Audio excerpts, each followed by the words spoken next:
Hello everyone, in this session we will discuss about previous year questions of condensed matter physics of CSIR NET physics exam.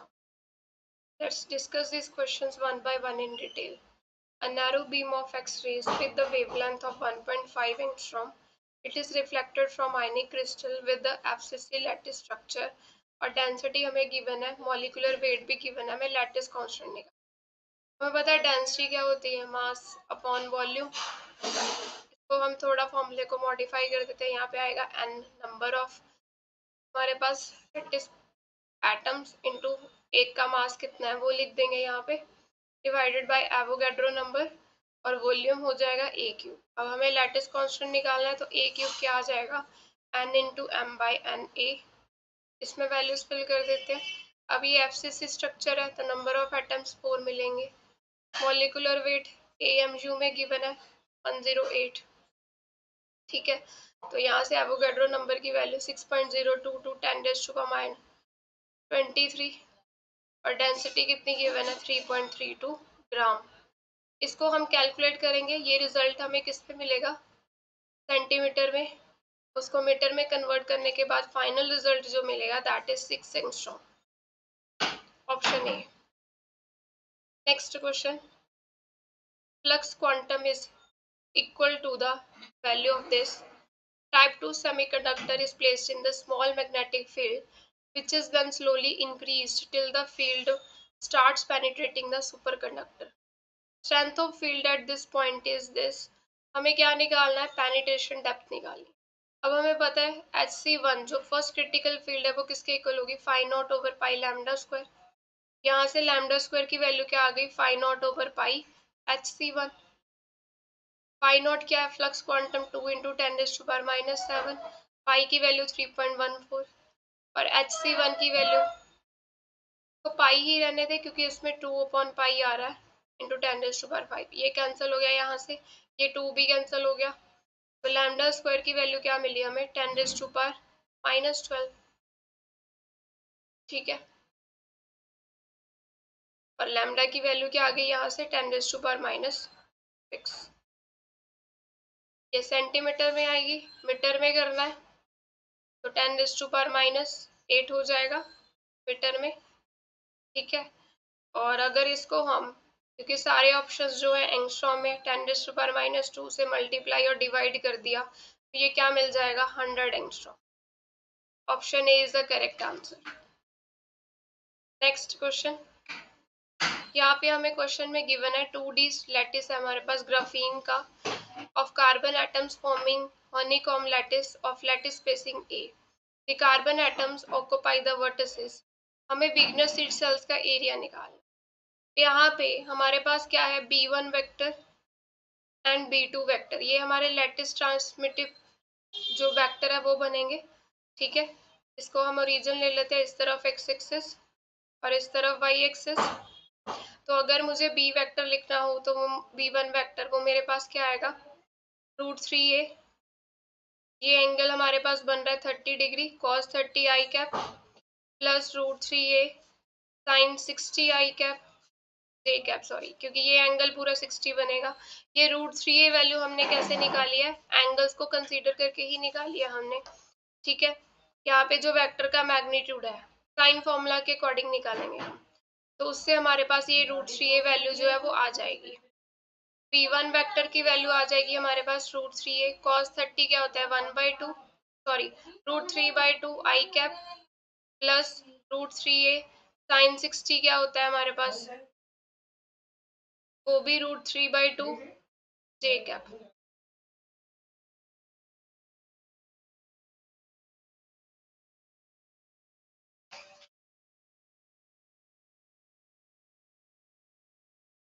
यहाँ पे ये angle 30 degree बन रहा है, Y axis के साथ 60 बन रहा है, तो यहाँ पे cos 60 आएगा। cos 60 हमारे पास होता है 1/2।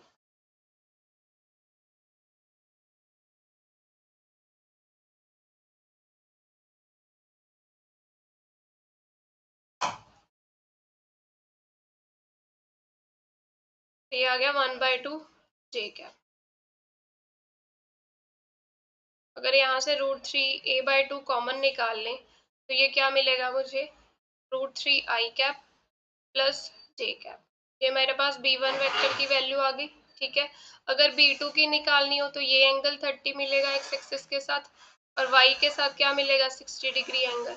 तो अगर इसको लिखना हो Y डायरेक्शन में हमें नेगेटिव वैल्यू मिलेगी ना, तो मिलेगी √3a/2 √3i कैप माइनस जे कैप। ये हमारे पास दो वेक्टर्स आ गए। अब हमें एरिया निकालना है यहाँ पे, तो एरिया किसके इक्वल हो जाएगा B2 vector cross B1 vector. और जब हम इसको सॉल्व करेंगे यहाँ से तो हमारे पास रिजल्ट मिलेगा √3/2a²। Option D is the correct answer. ये जो वेक्टर का मैग्नीट्यूड है ये हमने कैसे निकाला, देखो इस तरफ हमारा जो है वेक्टर है। ठीक है, ये एंगल क्या बनेगा 120 degree, this angle is 120 degree. ठीक है, और ये हमारा क्या है वेक्टर जिसका मैग्नीट्यूड b ले लेते हैं, और ये साइड क्या है a, और ये एंगल 30 बन रहा है। और इसको हम b की वैल्यू कैसे निकालेंगे, अब साइन फॉर्मूला लगा देते हैं। तो साइन 120 क्या आ जाएगा upon b, it is equal to sine 30/a। तो यहाँ b की वैल्यू क्या आ जाएगी, दैट इज ये a इस तरफ आ गया, साइन 120/साइन 30। a साइन 120 को लिख सकते हैं साइन ऑफ 90 प्लस 30, तो 90 और ये प्लस 30, यहाँ पे सेकेंड क्वाड्रेंट पॉजिटिव, तो ये मिलेगा cos 30 over sin 30 आ गया। cos 30 कितना होता है हमारे पास √3/2, sin 30 1/2। तो यहाँ से देखो b की वैल्यू क्या मिल गई हमें √3 है, तभी यहाँ पे मैग्नीट्यूड जो लिया है वेक्टर का √3 लिया है, वो साइन फॉर्मूले से ही निकाला है हमने। ठीक है, फिर हम B1 वेक्टर B2 वेक्टर लिखेंगे, दोनों का क्रॉस प्रोडक्ट लेके एरिया निकालेंगे। ऑप्शन डी जो है that is correct answer. The potential of diatomic molecule as a function of R, हमें ये पोटेंशियल गिवन है। The value of potential at equilibrium separation between the atoms, हमें potential की value निकालनी है एट द इक्विलिब्रियम सेपरेशन। तो सबसे पहले इक्विलिब्रियम सेपरेशन निकालनी पड़ेगी। वो कैसे निकालेंगे, dv/dr को 0 कर देते हैं, वहां से हमारे पास इक्विलिब्रियम सेपरेशन आ जाएगी। तो जब हमने इसका डेरिवेटिव लिया तो ये क्या मिला 6a/r⁷ minus 12b/r⁻13 equal to 0। तो यहाँ से 6a/r⁷ किसके इक्वल आ गया 12b/r⁻13। इसको इस तरफ ले आए, ये r⁻6 हो गया, 12b/6 दैट इज r⁻6 की वैल्यू क्या आ गई 2b/a। तो इक्विलिब्रियम सेपरेशन हमारे पास कितनी मिली 2b/a की पावर 1/6, ये मिली इक्विलिब्रियम सेपरेशन। अब हमें वैल्यू किसकी निकालनी है, पोटेंशियल की वैल्यू निकालनी है इस इक्विलिब्रियम सेपरेशन पे।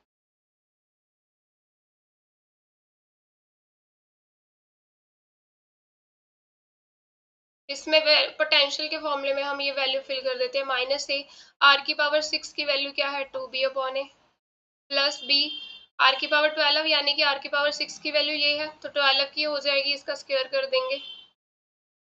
अब इसको सॉल्व कर लेते हैं, -a²/2b बन जाएगा, प्लस ये a² ऊपर चला गया b/4b², ये एक b कैंसिल हो गया, तो ये हमारे पास आया -a²/2b प्लस a²/4b, कैल्शियम लिया 4b minus 2a² plus a², तो ये हमारे पास मिला -a²/4b। ऑप्शन डी जो है that is correct answer. If the number density of free electron gas in the 3D it is increased 8 times, number density हमने क्या किया 8 times increase कर दी, dimensions क्या है 3, फर्मी टेम्परेचर बताना है कि कैसे वेरी करेगा। पहले तो हमें नंबर डेंसिटी की वेरिएशन देखनी होगी टेम्परेचर के साथ, तो वो कैसे होती है, नंबर डेंसिटी जो है तो टेम्परेचर के साथ d/s की पावर के साथ चेंज होता है। ठीक है, तो डायमेंशन यहाँ पे 3 है, s की वैल्यू यहाँ पे क्या लेंगे 2 लेंगे, क्योंकि ये नॉन रिलेटिविस्टिक पार्टिकल है। तो नंबर डेंसिटी टेम्परेचर के साथ कैसे वेरी कर रहा है 3/2। अगर हम इसको देखें तो टेम्परेचर कैसे वेरी कर रहा है n के साथ 2/3, तो ये रिलेशन मिल गया हमें। अब नंबर डेंसिटी हमने क्या की 8 टाइम इंक्रीज कर दी, तो न्यू टेम्परेचर हमारे पास क्या क्या आएगा, दैट इज 8 टाइम्स n की पावर 2/3। ठीक है, तो t' किसके इक्वल आ गया, हम 8 को लिख सकते हैं 2 की पावर क्यूब, इसकी पावर 2/3, n की पावर 2/3, ये ऐसे वेरी करेगा। तो इसको जब हमने सॉल्व किया तो ये क्या मिला हमें दैट इज 4 टाइम्स n की पावर 2/3। ये ओरिजिनल वेरिएशन थी ना, तो टी डैश क्या मिल रहा है, 4 टाइम्स टी मिल रहा है, मतलब 4 टाइम्स इंक्रीज करेगा हमारा फर्मी टेम्परेचर। तो ये हमारे पास ऑप्शन ए जो है that is the correct answer.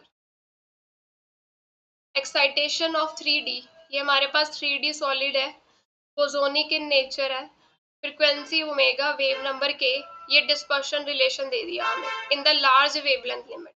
Chemical potential जो है दैट इज द जीरो। हमें क्या निकालनी है, specific heat at the low temperature. तो जो specific heat at low temperature T की पावर D/S के साथ वेरी करती है। तो यहाँ पे डायमेंशंस कितनी है, 3। एस की वैल्यू यहाँ पे क्या आ जाएगी, 2, क्योंकि हमने यहाँ पे डिस्पर्शन रिलेशन से कंपेयर करके एस की वैल्यू निकाली, क्योंकि ओमेगा जो है वो के की पावर एस के साथ वेरी करता है, तो एस की वैल्यू यहाँ पे क्या आ गई, 2 आ गई। तो स्पेसिफिक हीट जो है वो टी के साथ कैसी वेरी करेगी, 3/2। Option C is the correct answer.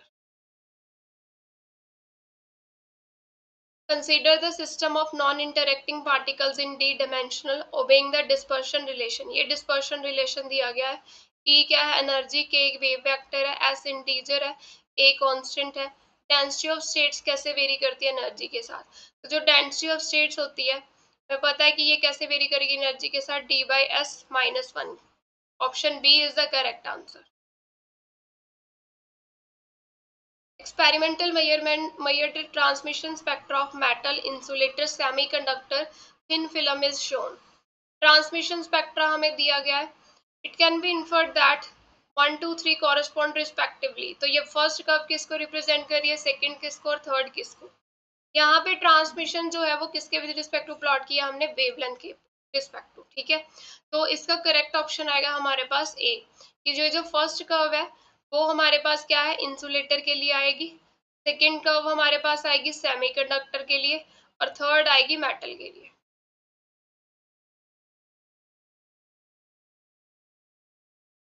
Next, energy required to create a vacancy in the crystal is 1 electron volt.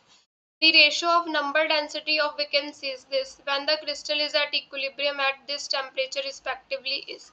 अब हमें पता है कि जो नंबर डेंसिटी है वो किसके इक्वल होती है, कैपिटल एन ई की पावर माइनस ई अपॉन 2 के बी टी। जब हमने नंबर ऑफ जो वैकेंसीज जो है क्रिएट करनी है, तो ई क्या है, ये वो एनर्जी होगी, ठीक है, एन नंबर डेंसिटी, एन जो है इनिशियल नंबर ऑफ वैकेंसीज, तो इनिशियली वो प्रेजेंट हो गए नंबर ऑफ एटम्स, ठीक है। तो हमने वैकेंसी क्रिएट करनी है यहाँ पे, तो ई की वैल्यू यहाँ पे 1 इलेक्ट्रॉन वोल्ट गिवन है। अब हमें यहाँ पे दो टेम्परेचर पे वैल्यूज चाहिए, तो यानी कि N at 1200 kelvin divided by N at 300 kelvin, ये किसके इक्वल आ जाएगा, ई की पावर माइनस ई अपॉन 2 के, ये T1 1200 केल्विन आ जाएगा, और ये ई की पावर माइनस ई अपॉन 2 के बी, और ये मिलेगा 300 केल्विन। इसको अगर सॉल्व करें तो ये टर्म ऊपर चली जाएगी, तो ई अपॉन 2 के भी कॉमन ले लेते हैं, तो 1/300 माइनस 1/1200। इसको हमने सॉल्व करना है, ई की वैल्यू हमें पता है that is the 1 electron volt, के भी बोल्ट्जमैन कांस्टेंट होता है, की वैल्यू 1.38 होती है हमारे पास।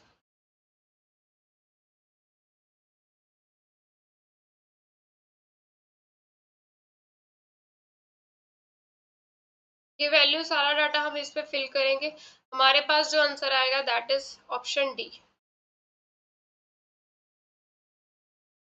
नेक्स्ट, डिस्पर्शन रिलेशन हमें यहाँ पे फोनोन्स के लिए गिवन है।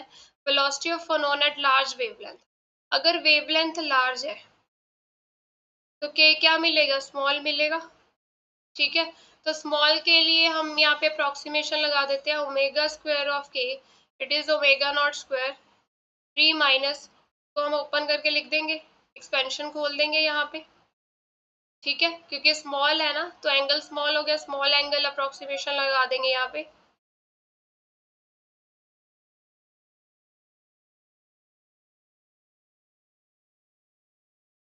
तो जब हमने इसको सॉल्व किया ये ओमेगा नॉट स्क्वायर आ गया, ये हमारे पास क्या मिलेगा, -1, ये भी -1 और ये भी -1, -3 और ये 3 कैंसिल हो गए, ये टर्म्स पॉजिटिव हो जाएंगी, तो a²/2 कॉमन ले लिया, ये kx² plus ky² plus kz² हो गया, और इसको हम लिख सकते हैं कॉम्बिनेशन को omega naught square a²/2 into के स्क्वायर की वैल्यू क्या होती है, k X square plus k Y square plus k Z square, ठीक है। यहाँ से ओमेगा किसके इक्वल आ गया, ओमेगा नॉट ए के अपॉन √2। तो हमें वेलोसिटी निकालनी है, तो वो वेलोसिटी किसके इक्वल आएगी, डी ओमेगा बाई डी के। तो वो कितनी मिलेगी, ओमेगा नॉट ए बाई √2। तो ऑप्शन डी जो है that is the correct answer. Magnetic field answer based Hall on the Hall effect पे बेस्ड है ये। It is to be fabricated by implanting as into a silicon film. उसकी thickness हमें ये given है। Specification required for magnetic field sensitivity, तो ये magnetic field sensitivity की वैल्यू गिवन है। करंट गिवन है हमें। Implantation dose is to be adjusted such that average carrier density after activation is। अब ये हॉल इफेक्ट पे बेस्ड है, तो अगर हम हॉल इफेक्ट का फॉर्मूला देखें वो हमारे पास क्या मिलेगा, यहाँ से वी एच किसके इक्वल होता है, Hall voltage I into magnetic field N E into T thickness. तो नंबर डेंसिटी निकालनी है, वो क्या आ जाएगी, I B T E into hole voltage. अब वैल्यूज फिल कर देते हैं यहाँ पे। करंट कितना है, 1 मिली एम्पियर यानी कि 10⁻³ थिकनेस कितनी है यहाँ पे, 1 माइक्रोमीटर। और चार्ज हमारे पास कितना होता है, 1.6 इंटू 10⁻⁻19। अब ये देखो मैग्नेटिक फील्ड सेंसिटिविटी, ये यूनिट्स देखो किसकी आ रही है, मिली वोल्ट ओवर टेस्ला। मतलब ये बी की यूनिट है और ये बी की, सॉरी, ये वी एच हाल वोल्टेज ओवर बी। तो मैग्नेटिक फील्ड सेंसिटिविटी की वैल्यू क्या है, बेसिकली हाल वोल्टेज ओवर मैग्नेटिक फील्ड की रेशो की वैल्यू दी गई है ये वाली, ठीक है। तो यहाँ पे हम फिल कर देते हैं। हमें बी ओवर वी एच चाहिए, तो बी ओवर वी एच हाल वोल्टेज की वैल्यू क्या आएगी, 1/।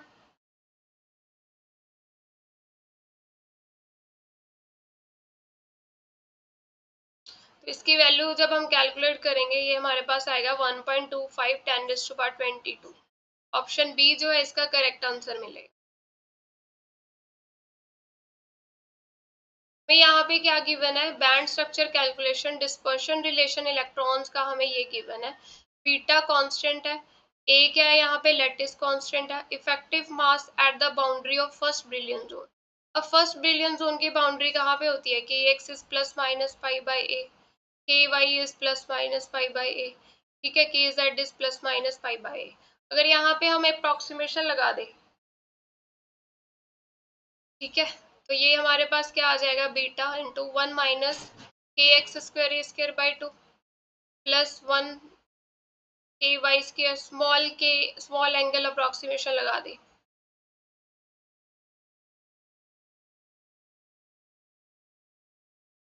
तो ये यहाँ पे क्या मिलेगा, बीटा इंटू 3 - ए² बाई 2 कॉमन आ गया और ये के स्क्वायर आ गया, ठीक है। अब इफेक्टिव मास हमारा क्या होता है, H cut star H cut square upon curl square E by curl के स्क्वायर होता है। तो यहाँ से हमारे पास ये इसकी वैल्यू क्या आ जाएगी, प्लस होता है 1+। तो यहाँ से वैल्यू क्या आएगी, डी ई बाई डी के की, दैट इज ए इंटू के, ए स्क्वायर इंटू के, और ये बीटा।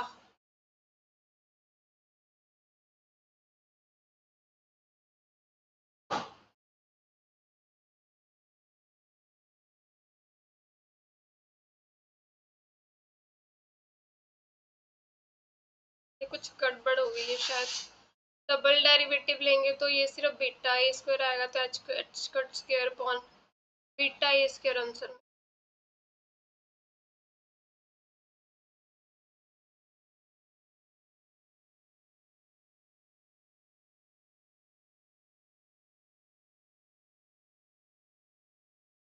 क्वेश्चन को देखते हैं दोबारा से, पहला question. The radius of Fermi sphere of free electrons in the monovalent metal with FCC structure in which volume of unit cell A cube is। अब फर्मी स्फीयर का रेडियस हम के एफ से डिनोट करते हैं, और ये एफसीसी स्ट्रक्चर है, 3D का केस है, तो इसकी वैल्यू होती है 3π² n अपॉन बी की पावर 1/3। अब एफसीसी में n नंबर ऑफ एटम्स कितने होते हैं, 4। वॉल्यूम क्या है यहाँ पे, ए क्यूब। तो यहाँ पे फर्मी रेडियस की वैल्यू क्या आ जाएगी, 3π², ये 4 हो गया, और नीचे ए क्यूब इसकी पावर 1/3। तो के एफ की वैल्यू क्या मिली, 12 पाई स्क्वायर अपॉन ए क्यूब की पावर 1/3। ठीक है, ऑप्शन ए जो है that is the correct answer. Using the frequency dependent diode model, effective kinetic inductance of metallic wire which is used as a transmission line। तो effective kinetic conductance जो होती है वो हम कैसे फाइंड करते हैं, उसका रिलेशन क्या होता है, option see that is the correct answer. For non-dispersion for the 1D diatomic lattice of masses m1 m2 is given by, ये डिस्पर्शन रिलेशन गिवन है, हमें वेलोसिटी निकालनी है। अब यहाँ पे हम स्मॉल एंगल अप्रोक्सीमेशन अगर लगाए, sine Q A by two किसके इक्वल आ जाएगा, क्यू ए बाई टू के। तो ओमेगा स्क्वायर किसके इक्वल आएगा, के into 1/m1 plus 1/m2।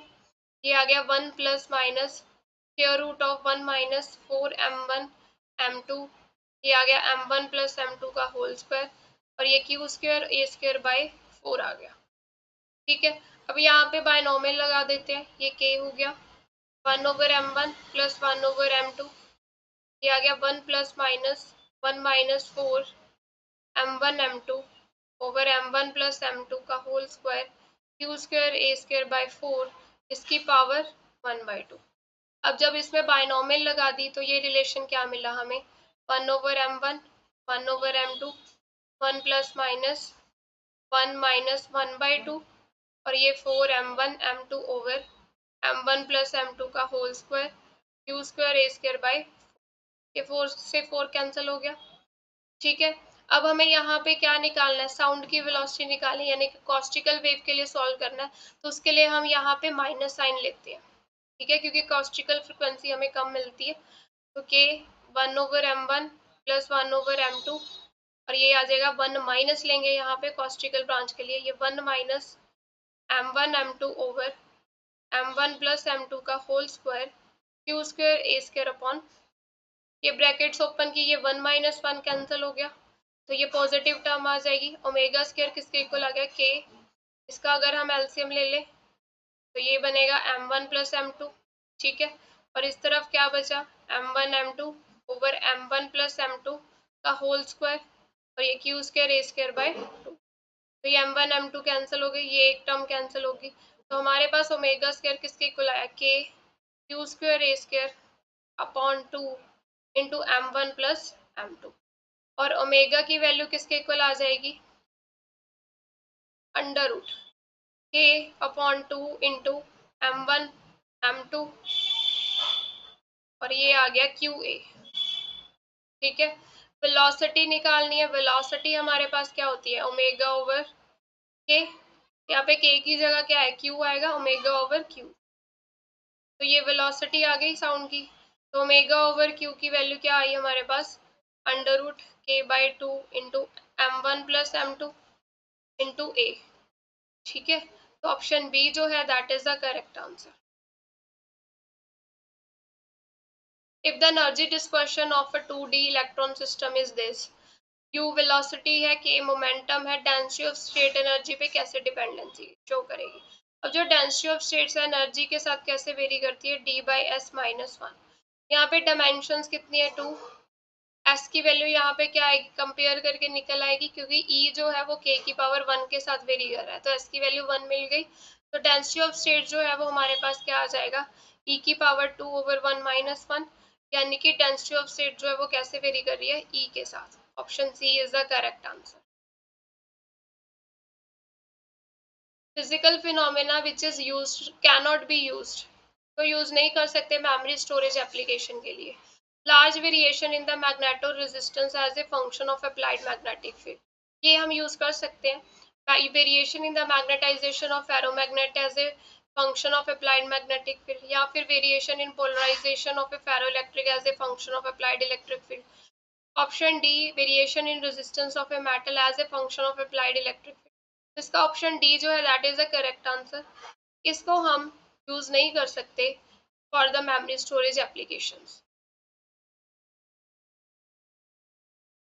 Energy of electron in the band as a function of wave vector के, ये हमें गिवन है।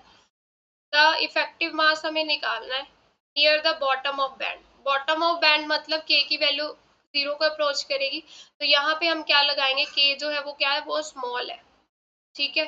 तो एनर्जी किसके इक्वल आ जाएगी, ई नॉट माइनस बी। इसको ओपन कर देते हैं।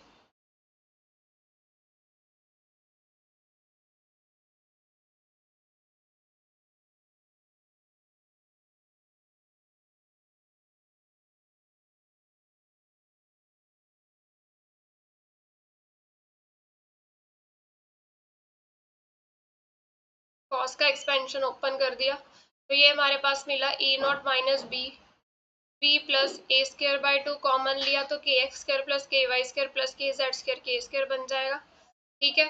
अब हमें इफेक्टिव मास निकालना है। इफेक्टिव मास की वैल्यू किसके इक्वल होती है, H cut square upon D square E by D के स्क्वायर।